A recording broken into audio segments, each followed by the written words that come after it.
할렐루야. 요한복음 4장 43절에서 54절 말씀을 가지고 갈릴리 가나의 기적이란 말씀을 드리겠습니다. 요한복음 3장 38절에서 39절에 보면 예수님께서 내가 하늘에서 내려온 것은 내 뜻을 행하려 함이 아니요 나를 보내신 이의 뜻을 행하려 함이니라. 나를 보내신 이의 뜻은 내게 주신 자 중에 내가 하나도 잊어버리지 아니하고 마지막 날에 내가 다시 살리는 이것이니라 말씀하셨습니다. 하나님께서 예수님께 맡기신 하나님의 백성을 하나도 잊어버리지 아니하고 모두 구원하시기 위해서 예수님께서 이 땅에 오셨습니다. 예수님께서는 수가성을 떠나 갈릴리로 가시면서 선지자가 고향에서는 높임을 받지 못한다고 말씀하셨습니다. 이 말씀을 사복음에서 모두 기록되어 있습니다. 예수님의 고향은 유대 땅 베들레헴입니다. 예수님께서는 그곳에서 태어나셨습니다. 그런데 헤롯 왕이 어린 아이들을 죽이려고 할 때 하나님의 사자가 애굽으로 피하라고 하셔서 요셉은 아기 예수님과 그의 어머니를 데리고 애굽으로 피했습니다. 헤롯이 죽은 후에 예수님께서 이스라엘로 돌아와서 나사렛 지방에서 사시다가 가버나움에서 사셨다는 이야기가 있습니다. 그러므로 성경에서 말하는 예수님의 고향은 넓게는 갈릴리요 가버나움이라고 할 수가 있습니다. 예수님께서는 고향 땅으로 가시며 선지자가 고향에서는 높임을 받지 못한다라고 말씀하셨습니다. 마태복음 13장 53절 58절에 보면 예수님이 이 말씀을 자세히 기록하셨는데 예수님께서 모든 비유를 마치신 후에 그곳을 떠나서 고향으로 돌아가사 그들의 해당에서 가르치시니 그들이 놀라 이르되 이 사람의 이 지혜와 이런 능력이 어디서 났느냐 하는 이는 그 목수의 아들이 아니냐. 그 어머니는 마리아, 그 형제들은 야고보, 요한, 시몬, 유다라 하지 않느냐. 그 너희들은 우리와 함께 있지 아니하냐. 그런즉 이 사람이 이 모든 것이 어디서 났느냐고 예수를 배척한지라. 예수께서 그들에게 말씀하시되 선지자가 자기 고향에서 자기 집 외에서는 존경을 받지 않음이 없느니라 하시고 그들이 믿지 않음으로 말미암아 거기서 많은 능력을 행하지 아니하시니라고 기록되어 있습니다. 선지자가 왜 고향에서는 높임을 받지 못한다 했을까요? 마태와 마가가 기록에 보면 동네 사람들은 예수님의 가정에 대해서 너무나도 잘 알고 있습니다. 예수님이 어렸을 때에는 예수님과 같이 놀고 같이 자랐을 것입니다. 그러니 예수님을 특별한 사람이라고 생각지 않았습니다. 아무리 예수님이 메시아요 선지자라 해도 사람들은 예수님의 옛날만 생각하고 예수님을 믿지 않았습니다. 예수님께서는 선지자가 고향에서 대접받지 못한다는 것을 아셨기 때문에 갈릴리로 오시면서 대접받으려고 생각지 않으셨을 것입니다.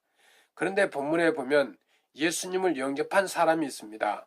가나 혼인잔치에서 예수님께서 물이 포도주 되게 하신 표적을 행하셨는데 사람들은 예수님을 대접하려고 생각지 않았습니다. 그런데 갈릴 사람 중에서 예루살렘에 갔다가 예수님께서 말씀하시는 것을 듣고 예수님께서 행하신 이적을 본 사람이 있습니다. 예수님께서 보통 사람이 아니라는 것을 알았습니다. 본래 갈릴리 사람들은 예수님을 특별하게 생각지 않았습니다. 그러나 예루살렘에 갔던 이 사람은 예수님이 어떤 분이신가를 아닌가, 예수님께서 오셨다는 말을 듣고 예수님을 영접하려 나왔습니다. 요한복음 4장 46절 47절에 보면 예수께서 다시 갈릴리 가나에 이르시니 전에 물로 포도주 만드신 곳이라.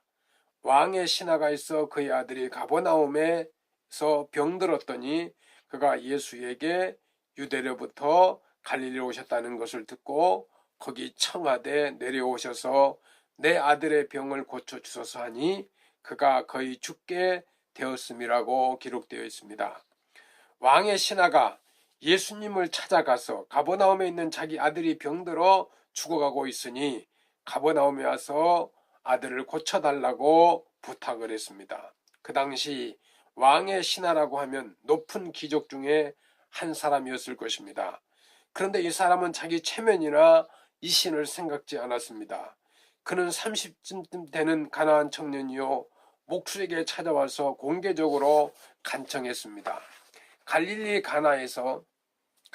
가나에서 가버나움까지는 32km, 약 80리 정도 떨어져 있는 곳입니다. 그 당시에는 도로 사정 좋지 않고 교통 상황도 좋지 않았을 텐데 이 왕의 신하는 예수님을 만나기 위해 찾아온 곳입니다.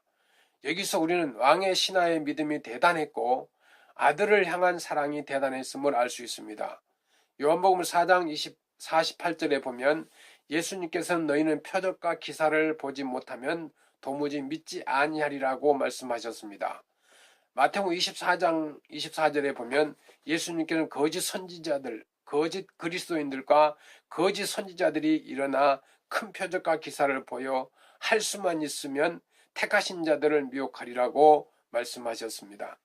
거짓 그리스도인들과 거짓 선지자들은 표적과 기사를 보여 많은 사람들을 미혹해서 타락하게 만듭니다. 요한일서 4장 1절에 3절에 보면 사랑하는 자들아 영을 다 믿지 말고 오직 영들이 하나님께 속하였나 분별하라. 많은 거짓 선지자가 세상에 나왔음이라. 이로써 너희가 하나님의 영을 알지니 곧 예수 그리스도께서 육체로 오신 것을 시인하는 영마다 하나님께 속한 것이요 예수를 시인하지 아니하는 영마다 하나님께 속한 것이 아니니 이것이 적 그리스도의 영이라고 했습니다. 요한복음 4장 49절 말씀에 보면 왕의 신하가 예수님께 주여 내 아이가 죽기 전에 내려오소서라고 말합니다. 아이가 곧 죽을 것 같았던 모양입니다. 급했습니다. 그래서 왕의 신하는 예수님께 재촉했습니다. 아이가 죽기 전에 와달라고 예수님께 간청을 했습니다. 그런데 예수님께서 이에 대해서 대답하지 않으시고 가라 내 아들이 살아있다. 요한복음 4장 50절 말씀하셨습니다. 왕의 신하는 예수님께 가버나움에 오셔서 아들을 고쳐달라고 부탁했습니다. 그래서 왕의 신하는 예수님께서 가버나움에 오셔서 아들에게 안수 기도해 줄 알았습니다. 그런데 예수님께서는 말씀 한마디만 하셨습니다. 어떻게 보면 매우 섭섭한 일일 수 있습니다. 만일 왕의 신하가 교만한 사람이었다면 예수님께 화를 냈을 것입니다. 예수님께 불평했을지도 모릅니다.